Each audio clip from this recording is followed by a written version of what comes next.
واسا انتظامیہ کی نااہلی کے خلاف انجمن تاجران گل منڈی کو بازار کے احتجاجی مظاہرے کی قیادت صدر ضیاء الدین اور جنرل سیکرٹری شہباز قریشی نے کی۔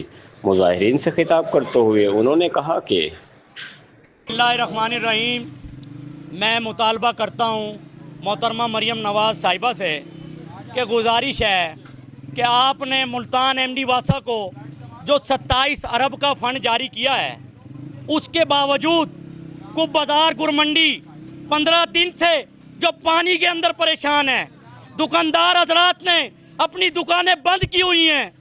میں ایم ڈی واسا کو یہ مطالبہ کرتا ہوں کہ آپ آئے دیکھیں ہم یہاں کتنی پریشانی میں وقت گزار رہے ہیں، ہمارا کوئی دکاندار اپنے گھر روزی کر کے نہیں جا رہا۔ تو ایم ڈی واسا صاحب، آپ تو اپنے کمرے میں اے سی میں بیٹھے ہیں، میں آپ سے مطالبہ کرتا ہوں کہ آپ کا جو ایس ڈی او عدیل ہے وہ ہمارے سے فون پہ بات کرتا ہے کہ جی میں آج گاڑی بھیج رہا ہوں، کل گاڑی بھیج رہا ہوں، کوئی سنوائی نہیں ہو رہی۔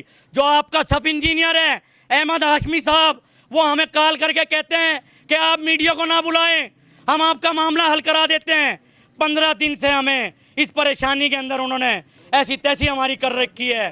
ایم ڈی واسا مرد آباد، ایم ڈی واسا مرد آباد۔ میں مطالبہ کرتا ہوں اور گزارش کرتا ہوں وزیر اعلیٰ پنجاب محترمہ مریم نواز شریف صاحبہ سے کہ آپ دیکھیں نبی کریم صلی اللہ علیہ وآلہ وسلم کا دن قریب ہے، ہم لوگ پریشان ہیں، ولادت کا دن قریب آنے والا ہے، بازار کو سجانا ہے، ہماری کوئی سنوا نہیں ہو رہی، ہمیں کوئی نہیں دیکھ رہا کہ ہمیں پریشانی کے اندر چھوڑ دیا۔ مریم صاحبہ، ہم آپ سے گزارش کرتے ہیں اور ریکویسٹ کرتے ہیں کہ آپ ایک بہترین سی ایم ہیں، اس کو مد نظر رکھتے ہوئے آج کی صورت کے اندر آپ حکم جاری کریں افسران کو کہ ہمارے معاملے کو حل کیا جائے۔ شکریہ سر۔ میرا نام محمد بابر ہے، ہم یہاں کے صدر ہیں بازار کے۔ آپ یہ حالات دیکھ لیں بازار کے، یہاں پر جب سرکاری پانی چلتا ہے نا تو 4 فٹ پانی کھڑا ہو جاتا ہے، نہ تو دکاندار اٹھ کر نماز پڑھنے کے لیے جا سکتا ہے، نہ یہاں سے کوئی خواتین گزر سکتی ہیں۔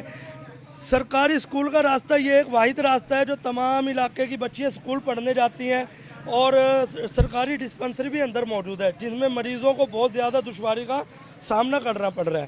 ٹھیک ہے، یہ 26 ارب روپے کا فنڈ تو جاری کر دیا، لیکن اس کے بعد کسی نے پوچھا ہی نہیں کہ ان 26 ارب روپے کا کیا کیا ہے۔ پرانی پائپ لائن یہاں پر بچھی ہوئی تھی چوک بازار میں، وہ پہلے والی پائپ لائن بڑی تھی، بہتر تھی، انہوں نے اس سے بھی چھوٹی پائپ لائن ڈال دی ہے۔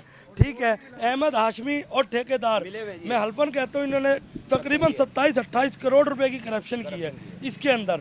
ٹھیک ہے، ہمارا یہ مطالبہ ہے، ہمارا یہ مسئلہ حل ہو جائے، ہمیں اور کچھ نہیں چاہیے، باقی یہ کچھ بھی کریں چاہے پورا پاکستان کھا جائے، ہمیں کچھ نہیں۔